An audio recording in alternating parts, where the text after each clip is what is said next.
Sobrou pouco tempo, mas não tem problema. A gente vai administrar o tempo aqui, e no pouco tempo que nos resta, eu queria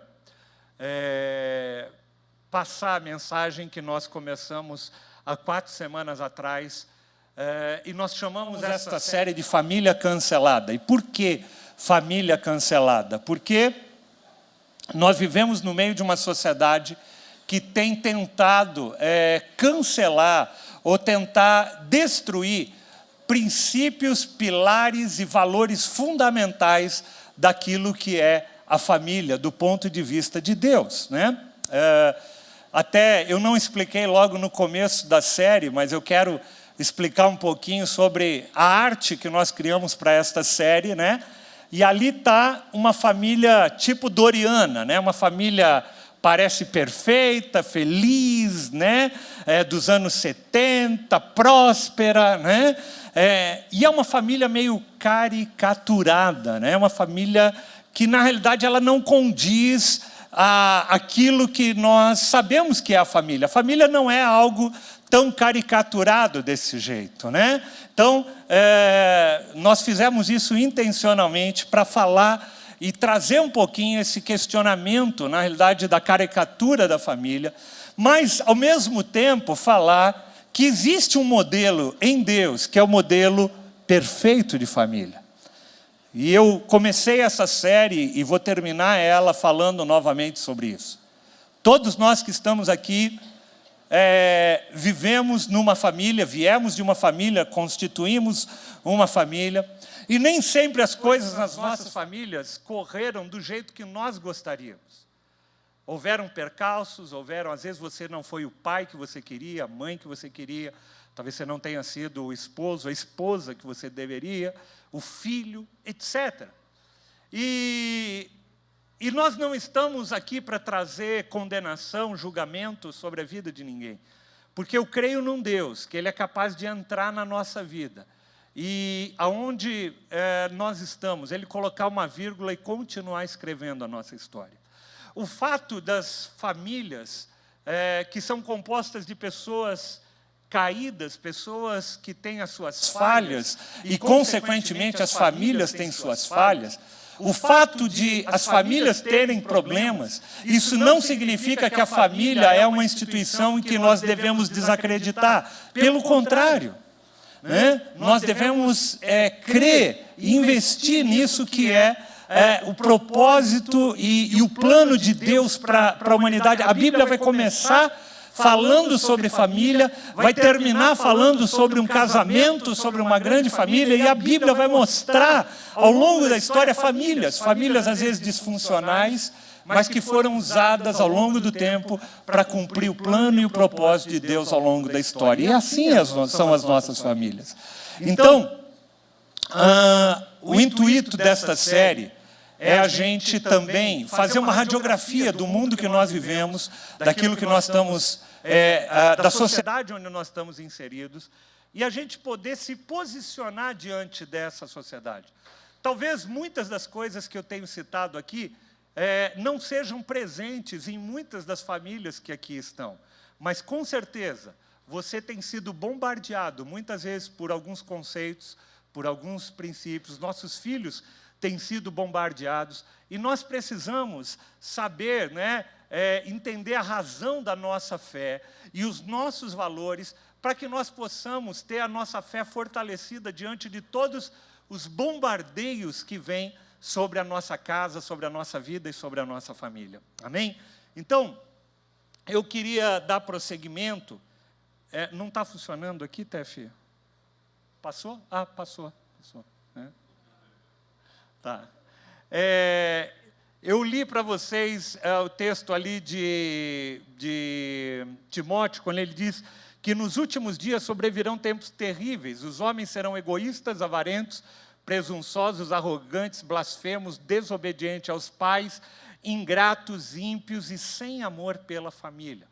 Esse processo de vivermos sem amor pela família, na realidade, ele é um prenúncio. Por isso que eu digo que eu acredito que cada vez mais nós estamos nos aproximando da vinda de Jesus e do fim dos tempos.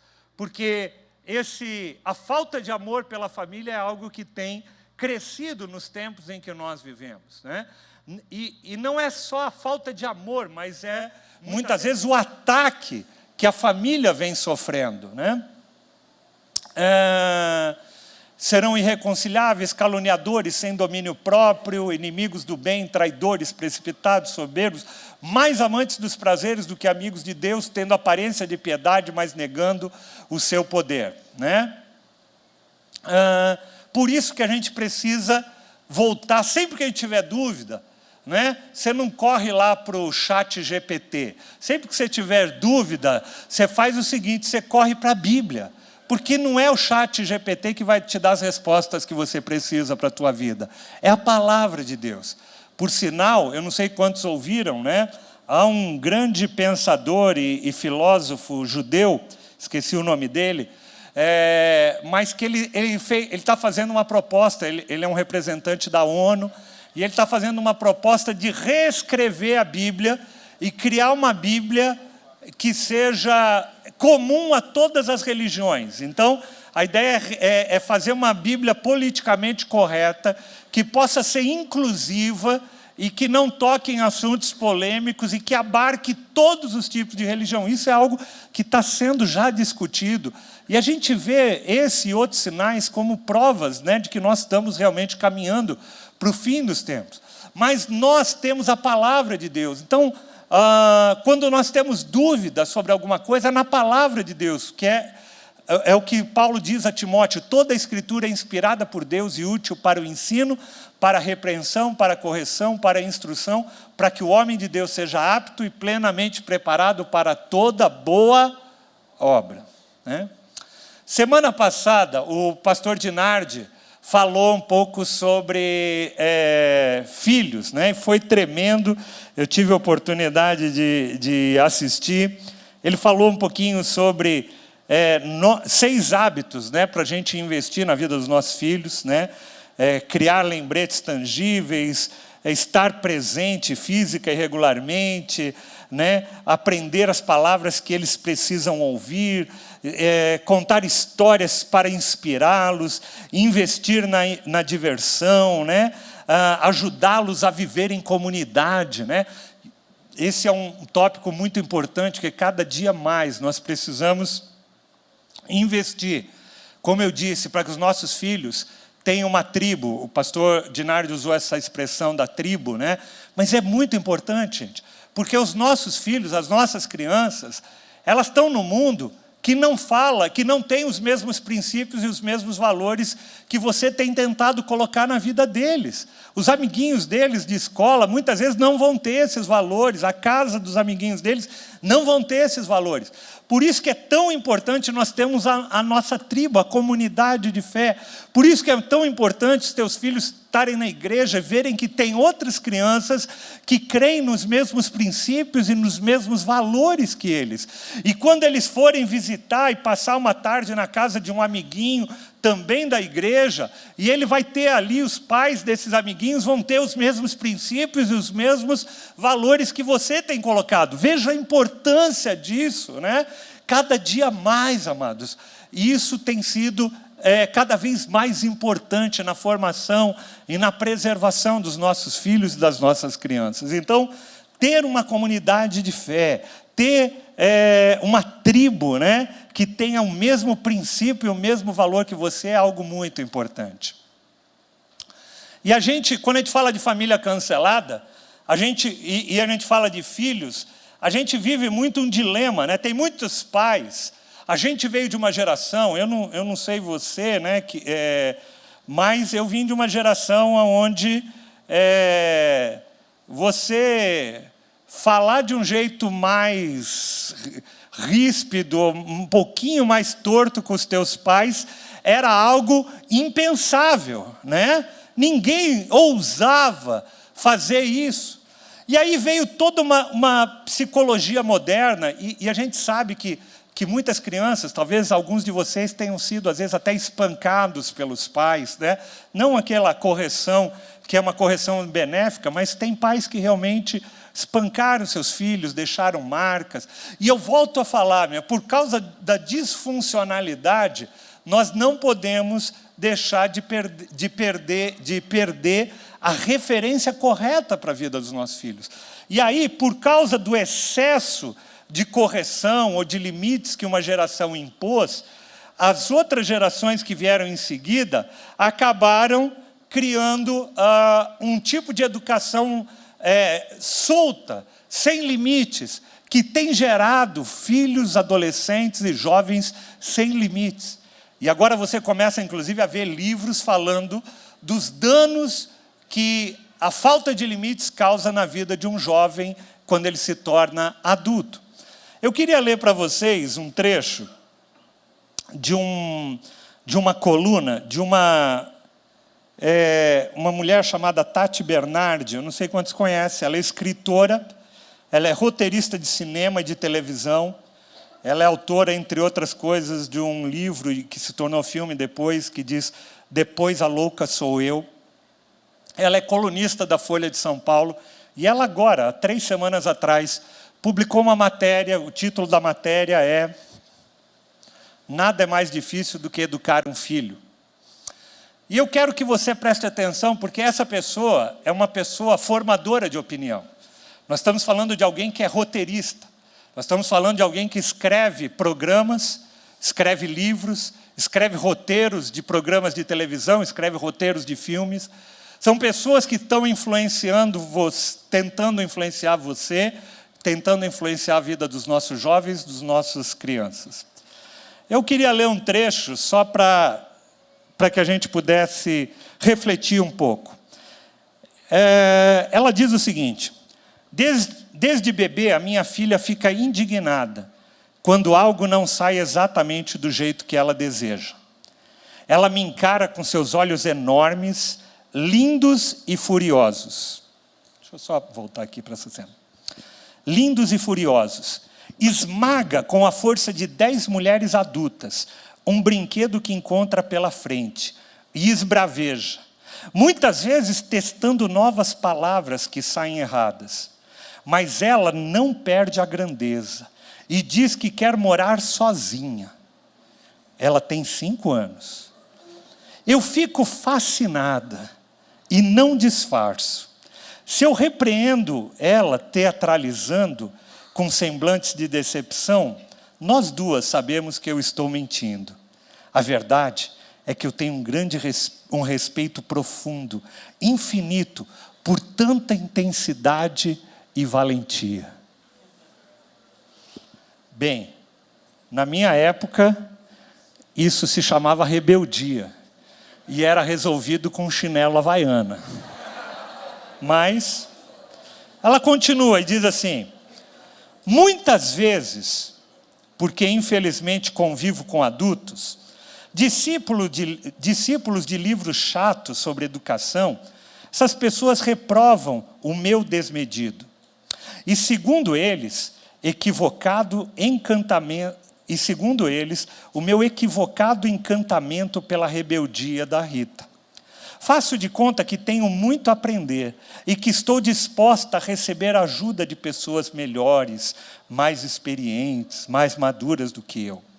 Mas por dentro, eu ainda que exaurida, envelhecida, sigo levantando uma plateia imaginária e uma faixa que diz: Go, Rita, go! Go é vai, Rita, vai, segue assim mesmo.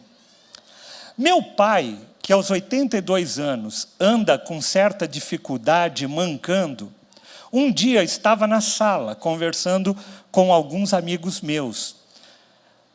Do quarto, a minha mãe perguntou para a Rita onde estavam as pessoas, e ela respondeu: estão lá com aquele velho sem coluna. Ali, onde uma tia minha viu um grave alerta chamado desrespeito a idosos, eu vi a salvação da humanidade, o humor. Eu entendo a relutância que sentem em me apoiar nessa dura e solitária empreitada de criar uma filha, sem acreditar no conceito medíocre e limitado de ser uma boa pessoa. Quero que a minha filha saiba que a sua raiva tem um lugar. E até certo ponto ela tem verdade, né? A gente precisa entender que a nossa criança, os nossos filhos vão ter momentos de raiva, mas ela precisa saber o local onde ela precisa colocar isso.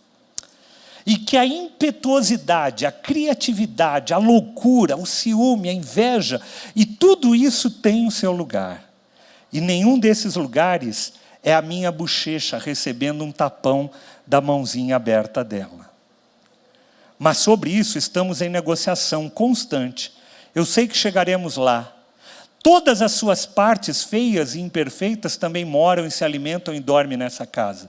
E é verdade que para tal empreitada estou sozinha. Todos os livros e todas as pessoas que sabem alguma coisa querem que uma mãe crie um filho para que ele seja somente bom, educado e correto. Ou seja, ela está falando que pessoas que educam seus filhos para serem bons, educados e corretos estão errados. Isso é, como eu disse, uma coluna num dos principais jornais do Brasil, escritos por uma mulher que é uma formadora de opinião. E aí, o mais interessante é você ver os comentários embaixo. E os comentários vão assim: aí, Tati, valeu, é isso aí, eu penso como você. Vários comentários desse tipo. Mas tem alguns outros que são interessantes e dignos de nota. Diz assim: Tati, eu me diverti muito com seu texto, mas não deu certo com a minha filha. Fui uma mãe jovem aos 18 anos e fiz tudo isso que você narra. E o resultado foi muito desrespeito em relação à minha pessoa. Julgamento, inversão de papéis. E quando eu fui compreender, buscar a razão de tudo o que acontecia, adoeci com a falta de gratidão e tudo mais, e com os apedrejamentos que recebi, que fui muito mais amiga do que mãe da minha filha. Hoje ela, aos 24 anos, já me respeita um pouco mais, e me vê como um ser humano, mas depois de muita terapia. E aí outro comentário interessante: convivi 2 anos com uma criança educada assim. No início eu achava que tudo lindo, até passar a presenciar ataques de fúria por frustrações, grosseria, direto com todos ao redor dela. Mandei o pai da criança passear.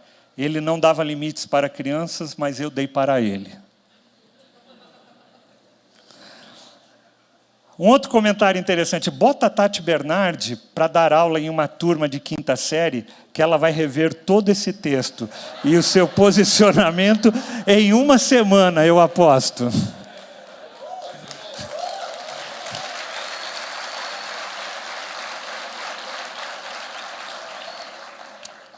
Agora ficou fácil, é só os pais fazerem exatamente o contrário do que tudo que ela escreveu nesse artigo.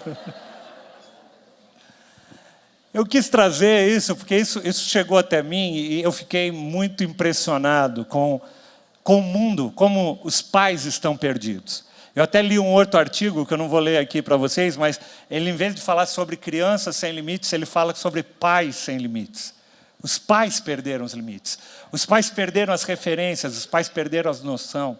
E nós, amados, nós somos, a Bíblia fala, a pastora Sônia, é um texto que a pastora Sônia repete com muita frequência, a Bíblia vai nos dizer que naquele dia, muitos virão a Sião para aprender da sua lei. Sião é a representação da igreja.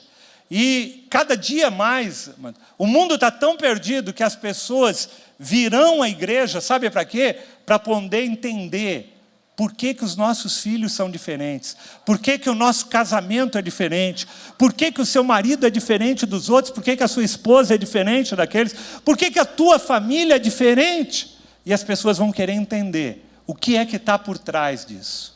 E nós vivemos, quando nós falamos de família cancelada, nós falamos exatamente sobre isso, sobre nós na igreja podemos ser um referencial diferente do referencial que está aí fora. Tudo isso que nós temos relatado é normal para quem não conhece a verdade da palavra de Deus. Tudo isso que nós estamos falando pode ser considerado normal para aquele que não tem os princípios e os valores que nós temos. O que não pode é dentro da igreja, nós temos o mesmo tipo de comportamento e de atitude que nós estamos lá fora. Conversava com um pastor essa semana e ele contou de um caso que aconteceu na igreja dele. Não estou falando de fora da igreja, estou falando dentro da igreja. Um casal que o marido queria apimentar o relacionamento um pouco. E ele resolveu convidar uma terceira pessoa para o relacionamento. Falando de alguém que frequenta cultos regularmente. Uma igreja séria. Eu conheço a igreja, conheço a pregação do pastor, conheço a doutrina dessa igreja. Né? Eu estou falando porque ele falou isso de púlpito. E essa pessoa convida um terceiro para um relacionamento e essa outra mulher que ele convida para o relacionamento se apaixonou pela mulher dele, as duas decidiram largar ele e ficar as duas sozinhas. Então, amados, se a igreja, se a perversão às vezes está dentro da igreja, gente, o que está acontecendo com o evangelho que vem, que transforma, que cura, que nos liberta, que nos faz novamente sermos aquela imagem e semelhança de Cristo? Não dá para a gente viver, por isso que quando eu leio o texto de Deuteronômio 6, como eu li para vocês, de inculcar a palavra de Deus na vida dos nossos filhos, e muitas vezes a gente renega isso, transfere isso para um tablet, para um desenho, para isso, para aquilo. Não está certo. E a gente precisa entender que nós vivemos numa sociedade que é contra Jesus. Quando a gente fala de anticristo, né, tem gente que acha que o anticristo é uma pessoa que vem travestida de não sei o quê. Tal. Não, o anticristo é o sistema que nós já estamos vivendo. Nós já vivemos um sistema anticristo. Nós já vivemos isso. Não é algo que nós vamos viver. É algo que nós já vivemos, o anticristo já está aí. É só você ligar a televisão, é só você ver, toda vez que você se posiciona com princípios e valores baseados na palavra de Deus, você é atacado. Você é atacado por quê? Porque existe um sistema no mundo que nós vivemos que é anticristo. Nos últimos dias sobrevirão tempos difíceis, tempos terríveis. E é isso que nós estamos vivendo. E quando eu falei sobre essa série, era justamente para a gente poder parar e refletir um pouquinho sobre isso. Uma sociedade que sexualiza as crianças. Você vê as crianças, né, dançando danças aí sensuais, etc. Isso é a sociedade que nós estamos vivendo. Que cada vez mais tenta, por exemplo, colocar o sexo como se o sexo fosse algo que tem que permear todas as nossas relações. É interessante porque, por exemplo, quando você vai lá para 1 Coríntios, capítulo 7, o apóstolo Paulo nos diz, por exemplo, que alguém pode viver uma vida sem sexo. Né? Ele diz ali, digo, porém, aos solteiros. Ah, não, solteiro, ele não tem como uma pessoa ficar sem sexo. Mentira, a palavra de Deus diz que dá. Aos solteiros, às viúvas, é bom que permaneçam como eu, mas se não conseguem controlar-se, então casem-se. Então, Paulo nos aponta dois tipos de possibilidades. Uma é de permanecer uma vida inteira. Tem mulheres, tem homens que tomaram uma decisão de viver uma vida celibatária pelo resto da vida, e é possível. E tem gente que diz que não. E aqueles que não conseguem, que se casem, porque o sexo é algo para dentro do casamento. O sexo foi algo criado por Deus para a instituição do casamento. Paulo deixa muito claro isso. Tem gente que fala assim, mas onde está isso na Bíblia? Está aqui. Se você não consegue se controlar com os teus impulsos sexuais, com os teus hormônios, então case-se. O casamento é o local para isso. Mas a gente vê uma sociedade cada vez mais condescendente com isso. Eu vejo cada vez mais pais, muitas vezes cristãos, condescendentes com a vida de filhos, que optam em viver uma vida de sexualidade mesmo fora do casamento. E pais cristãos fazem vista grossa. Ah, pastor, mas eu não tenho como, meu filho é de maior, eu não tenho mais como interferir. Ok, perfeito. Você não tem como interferir se o teu filho é de adulto sobre os atos e as atitudes que ele vai fazer. Mas você pode e tem o direito de não bancar ele naquelas coisas que ele faz. Tem pais que trazem as namoradas, que permitem que os filhos tragam as namoradas, os namorados para dentro de casa, para transarem dentro de casa. Pais que se dizem cristãos, está tudo errado. Tem filhos que não têm condição de se sustentar, vivem às custas do pai, e o pai banca o filho para o filho levar a namorada para um motel. Desculpa, gente, mas eu estou sendo bem sério, porque precisa. Nós precisamos falar disso na igreja. Ok. Você não tem controle sobre o teu filho, se o teu filho quer levar a namorada dele no motel, você não tem controle. Mas você não precisa financiar. Você fala, você quer viver a vida que você quer, você vive, mas trabalha, se vira e faz o que você quiser. Na minha casa e com o meu dinheiro, não. A gente precisa entender, gente, colocar limites para a vida, para que os princípios de Deus façam diferença na nossa casa e na nossa família. Se por um lado a gente vê uma sociedade hipersexualizada, a gente está vivendo um outro fenômeno agora, que é o outro extremo. Olha que interessante, eu não sei quantos viram isso, uma matéria que saiu no Fantástico acho que semana passada ou retrasada. Diz assim, namorados de aluguel, a síndrome do celibato. Veja o que está por trás da falta de bebês que preocupa o governo japonês. O governo japonês está extremamente preocupado porque os jovens não querem mais ter filhos. E não só não querem ter filhos, essa reportagem mostra que eles não querem ter sexo, inclusive. Eles não querem. Eles estão vivendo uma vida porque eles têm medo do compromisso, do casamento, eles têm medo que é um compromisso de muita responsabilidade. Foram entrevistar alguns, eles falaram, não, eu não quero entrar nesse negócio de casamento, não, porque é muita responsabilidade. E a gente vive um outro extremo. Então a gente vive um extremo da hipersexualização, a gente vive o outro extremo da falta de sexualização, e Deus nos chama para o equilíbrio. O sexo é uma bênção dentro do casamento. O sexo é algo que promove a unidade do casal, mas o sexo também é algo que promove a procriação. Eu sou de uma época onde a gente tinha que ensinar muito para os jovens, para os casais, que sexo não era só para procriação, fruto talvez de toda uma educação que foi dada a uma geração. E aí hoje nós temos que nos desdobrar para falar que o sexo também é para procriação. Não é só para o prazer. Porque nós partimos de um ponto onde o sexo era só para procriação, para um ponto onde o sexo é só para o prazer. O sexo é uma bênção de Deus, dado para o prazer, mas também para a procriação. Deus abençoou e disse para o homem e para a mulher que ele havia criado, diz o quê? Sejam férteis e multipliquem-se.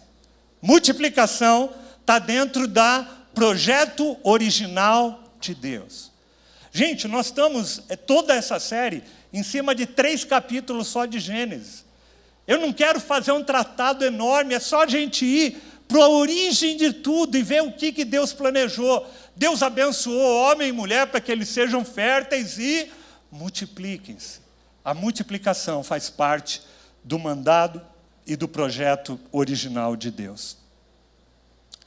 Por isso, amados, que o Salmo 127 diz assim, não vê que os filhos são os melhores presentes do Eterno, que o fruto do ventre é o seu generoso legado.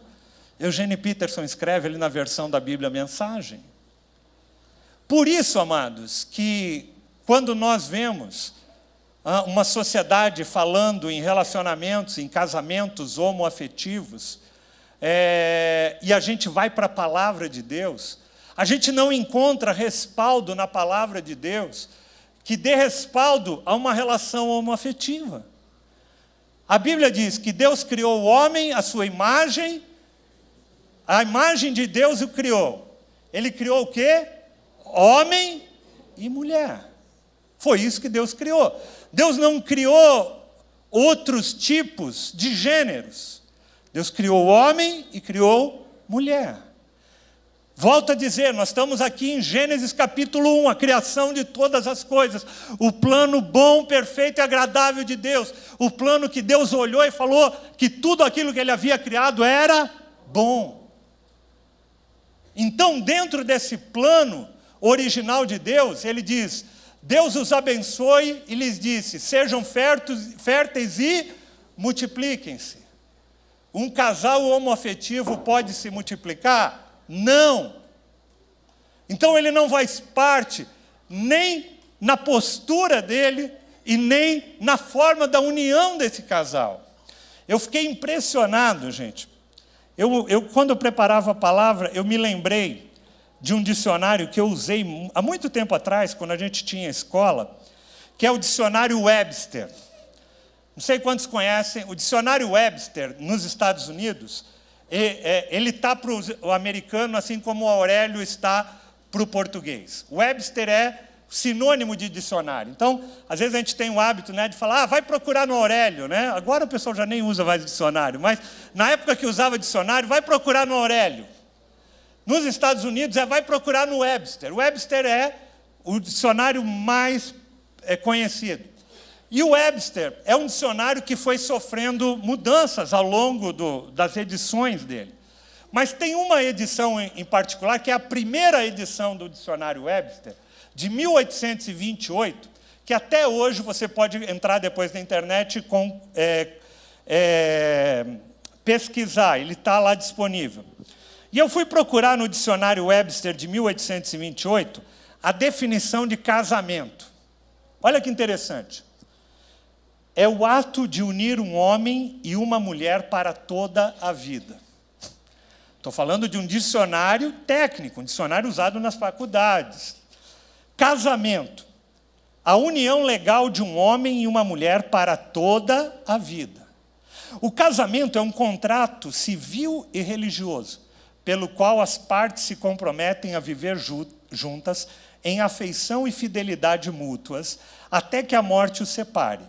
O casamento foi instituído pelo próprio Deus, com o propósito de impedir a relação promíscua entre os sexos e promover a felicidade doméstica e garantir a manutenção e educação dos filhos. Uau! Gente, essa é a definição que alguém, numa universidade, em 1828, fosse procurar a definição de família para fazer um trabalho, era isso que ele ia achar. Aí eu fui procurar a definição do Webster atual. Eu entrei na página do Webster e digitei lá, família. O que o dicionário Webster atual diz? Família é o estado de união de cônjuges em relação consensual e contratual reconhecida por lei. Só. Essa é a definição. Só que embaixo eles colocam uma nota interessante. A definição da palavra casamento, ou mais precisamente, a compreensão do que propriamente consiste a instituição do casamento, continua a ser altamente controversa. Esta não é uma questão a ser resolvida por dicionários. Em última análise, a controvérsia envolve tradições culturais, crenças religiosas, decisões legais, ideias sobre a justiça e direitos humanos básicos. O principal ponto de disputa tem a ver com o casamento entre duas pessoas do mesmo sexo, muitas vezes referidos como casamento homossexual ou casamento gay. Os casamentos entre pessoas do mesmo sexo são agora reconhecidos por lei em um número crescente de países e foram legalmente validados nos Estados Unidos pela Suprema Corte em 2015. Em muitas outras partes do mundo, o casamento continua sendo permitido apenas entre homens e mulheres. A definição de casamento mostrada aqui é intencionalmente ampla o suficiente para abranger os diferentes tipos de casamento que são atualmente reconhecidos em diversas culturas, lugares, religiões e sistemas legais. É natural que a definição de casamento seja controversa? Eu acho que sim. Para as pessoas que estão lá fora, sim. É natural que as pessoas tenham dúvida do que é uma definição correta de casamento. É normal que talvez um dicionário nos dias de hoje tente dar uma definição mais genérica possível? Sim. É normal para o mundo que está aí fora. Mas não para nós que estamos aqui dentro. Para nós que estamos aqui dentro, para nós que cremos na palavra de Deus, a nossa definição de casamento ainda tem que ser aquela: por esta razão um homem deixará o pai e a mãe e se unirá a uma mulher, e eles se tornarão uma só carne. Essa continua tendo que ser a nossa definição de casamento. Tudo que sair disso é fruto da cultura, é fruto do mundo que nos envolve, e não das palavras e dos valores da palavra de Deus. Vocês estão me entendendo? Eu volto a dizer aquilo que eu falei lá atrás, gente. Nós não podemos esperar que as pessoas lá de fora pensem igual nós. Agora, o que nós não podemos é nós pensarmos como as pessoas que estão lá fora. É isso. Aquele teu parente, aquele teu familiar, aquele teu que não crê nisso, é normal que ele não creia, porque ele não crê no mesmo base de princípios e valores que você. Mas se você crê na palavra de Deus, você tem que crer nos mesmos princípios e valores que Deus nos ensina. Por essa razão o homem deixará pai e mãe e se unirá a uma mulher, e eles se tornarão uma só carne.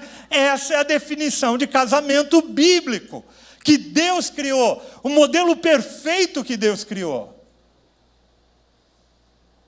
A gente não vai entrar em atrito com quem pensa diferente, mas a gente vai defender aquilo que a gente acredita, e a gente vai viver de acordo com a palavra de Deus e não com o senso comum da sociedade que nos cerca.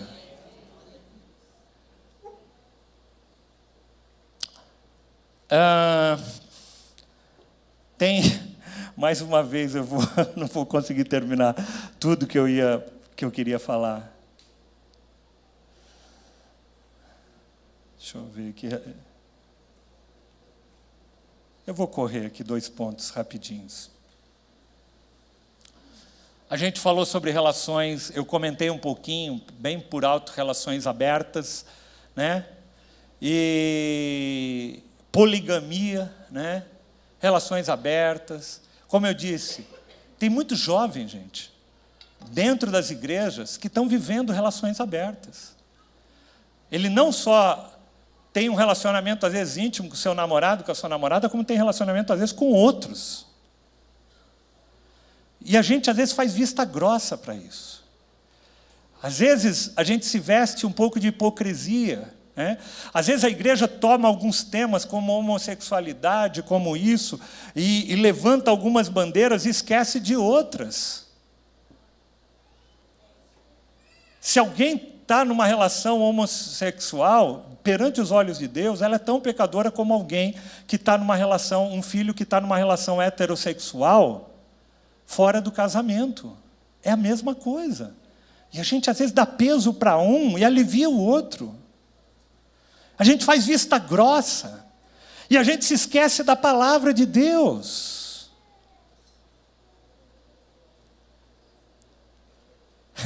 É interessante que diz que o argumento que muitos usam, por exemplo, para a poligamia, para esse negócio de que o ser humano não consegue, ele precisa trocar de parceiros, porque quando a gente olha para a natureza, a gente olha para os animais, são poucos os animais que são fiéis aos seus parceiros por toda a vida. Os animais têm que ter múltiplos parceiros. Só que eu não sou animal, você é. A Bíblia não fala que nós somos animais. A Bíblia fala que nós fomos criados o quê? A imagem e semelhança de Deus. E ele diz que nós fomos criados o quê?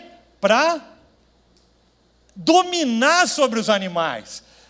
Deus não nos criou para sermos iguais a animais. Animais são capazes de fazer sexo no meio da rua, copularem no meio da rua. Homem, ser humano, Deus criou um relacionamento conjugal para que ele seja abençoado no leito do matrimônio dele. Nós não somos animais, nós somos criados à imagem e semelhança de Deus. Eu e você somos criados à imagem e semelhança de Deus.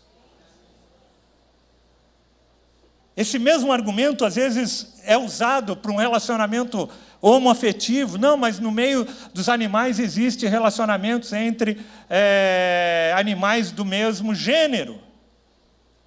Não, mas nós não somos animais. Nós fomos criados à imagem e à semelhança do nosso Criador. Tem muitas coisas que eu poderia falar sobre esse tema, mas eu queria, sempre que você tiver dúvida, que você pudesse voltar à origem de todas as coisas. Gênesis capítulo 1, capítulo 2, vai definir qual era o plano perfeito de Deus. Eu volto a dizer aquilo que eu disse no começo da série, no começo da minha mensagem de hoje. Eu sei que tem muitas pessoas aqui que passam ou passaram por várias situações. Nós temos casais aqui que têm filhos, que estão talvez vivendo em condições das quais eu relatei. Nós temos casais, talvez, famílias que têm filhos que estão se envolvendo na homossexualidade, em tantas outras coisas. E às vezes vem uma culpa sobre nós. O que eu errei? Eu queria te convidar no final dessa série a gente passar uma régua e pedir perdão para Deus. Falar, Senhor, perdão se eu omiti, perdão se eu errei nesse processo.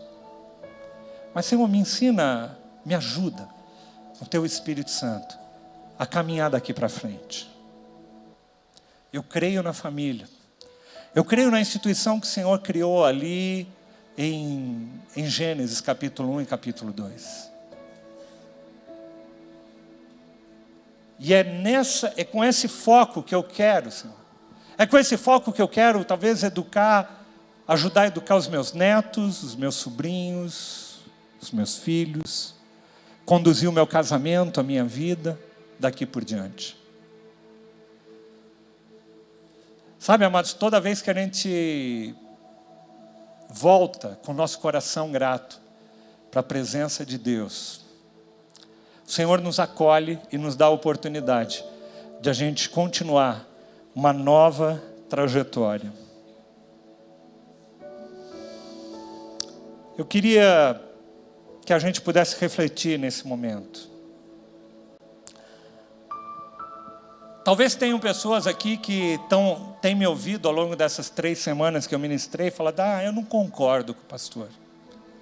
Eu não concordo, acho que é muito radicalismo. Os tempos são outros, a gente realmente precisa atualizar a Bíblia, a gente precisa, hoje são outros tempos. Ok. Se você pensa assim, eu vou respeitar a tua opinião, mas eu só quero te dizer uma coisa, isso é tua opinião, isso não é o que a Bíblia diz. E você precisa ter consciência de que você está tomando um caminho onde você está falando, eu não quero seguir a Bíblia, eu quero seguir aquilo que eu acredito que é certo. E você vai seguir por esse caminho. A Bíblia diz que normalmente esse caminho não vai dar em lugares muito bons. Mas é um direito teu de seguir esse caminho. Siga o caminho que você acha, que você pensa. Afinal de contas, nós estamos numa época onde o que importa não é um valor absoluto. O que importa é aquilo que eu acho, que eu sinto, né? Não é assim que as pessoas por aí pensam? Eu acho, eu tenho direito, eu quero. Ok? Vá em frente. Siga esse caminho. Mas lembre-se, esse não é o caminho que Deus planejou para a tua vida, para a tua casa e para a tua família. Deus conhece, amados, nosso interior. E eu queria que você não precisa se colocar numa condição de alguém perfeito, porque nenhum de nós é perfeito. Eu comecei essa série falando isso. Eu errei muito no exercício de paternidade, já errei muito no exercício do papel de marido, de pai. Nós não estamos falando de perfeição. Todos nós temos problemas, temos dificuldades, mas eu creio, amados, eu creio numa boa notícia. Eu creio que quando a gente permite que Jesus entre na nossa vida, Ele começa a ministrar e Ele começa a mudar o nosso interior quando nós abrimos esse espaço. É interessante porque quando nós vamos para a última página da Bíblia, nós vemos a Bíblia relatando uma nova criação. Aquele plano original de Deus lá de Gênesis vai ser concretizado nos fins dos tempos. Uma nova criação vai ser constituída. E o Senhor nos convida para a gente estar fazendo parte dessa nova criação.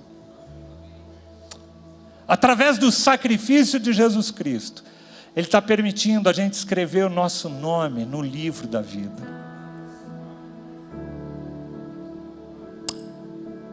Pai, creia. Pai que está com seus filhos longe, distantes do caminho do Senhor, creia. Ore, profetize pela volta deles.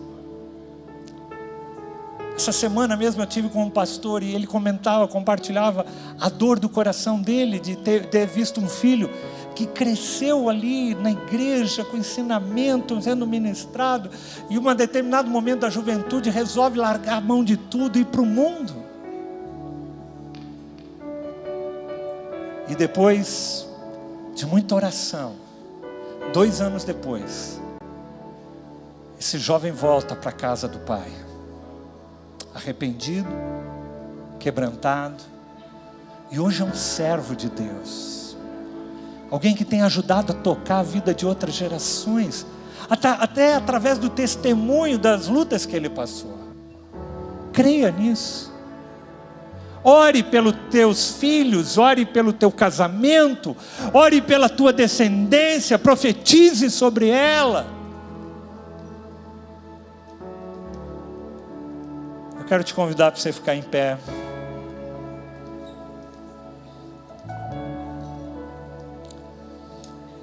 Essa nova criação, esse novo, que Jesus começa em mim e começa em você, tem a ver com a gente resgatar aqueles valores que estavam lá na criação.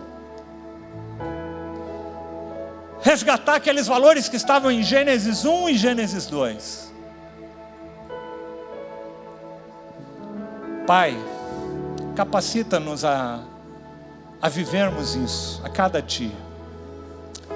Que o Teu Espírito Santo, Senhor, nos ensine a cada dia. Que o Teu Espírito Santo nos incomode. Que nós possamos ser luz no meio de densas trevas que tem coberto a sociedade, o mundo ao nosso redor. Pai, em nome de Jesus, nos ajude a sermos famílias que manifestam a Tua glória. Se você está do lado do teu cônjuge, pega na mão dele e faz essa oração junto com ele. Fala: Senhor, eu quero, Senhor, me capacita. Espírito Santo, me mostra se tem algo errado, às vezes no nosso relacionamento, na forma como educamos nossos filhos. Mostra-me, Senhor. Mas eu quero, Senhor, manifestar a Tua glória. Se você está aqui, você é solteiro, viúva, ou você não está com o teu cônjuge na casa do Senhor, ora mesmo assim. Ora pelos teus pais. Ora pela tua família estendida. Coloca ela diante do Senhor. Por aqueles que ainda não conhecem o Senhor, que não tenham essa mesma base de princípios e de valores, ora por eles. Fala: Senhor, toca a vida daquelas pessoas, para que elas também possam vir a Te conhecer, Senhor. Pai, nós Te pedimos isso, Senhor, em nome de Jesus. Toca essas vidas, Senhor, em nome de Jesus, em nome de Jesus.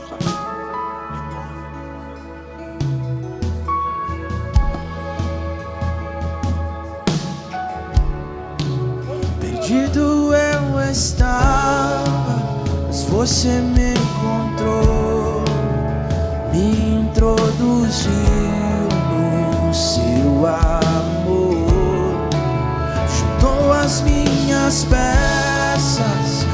trouxe de volta no meu coração. É o defensor. Perdido eu estava, mas você me encontrou, me introduziu no seu amor, juntou as minhas peças, me trouxe de volta do meu coração. É o defensor. Perdido eu estava, mas você me encontrou, me introduziu no seu amor, juntou as minhas peças, me trouxe de volta do meu coração. É defensor.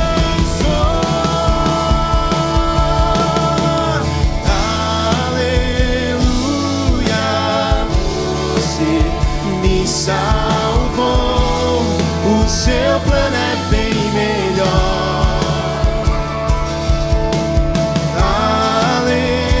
Aleluia, grande defensor, o seu plano é bem melhor.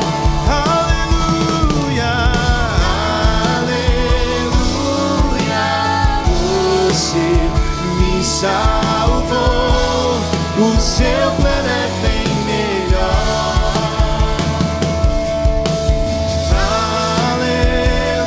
Aleluia, grande defensor, o seu plano é bem melhor. Aleluia, Senhor. Nós cremos que o teu plano é bom, agradável e perfeito. Capacita-nos a sermos e vivermos esse plano original que o Senhor tem para as nossas vidas. Que o sacrifício de Jesus naquela cruz do Calvário possa estar presente na nossa vida, e o Evangelho fazendo novas todas as coisas dentro de cada um de nós. Pai, nós oramos por aqueles que ainda não têm esse entendimento, aqueles que não conhecem a Tua Palavra e que vivem longe desses princípios e desses valores.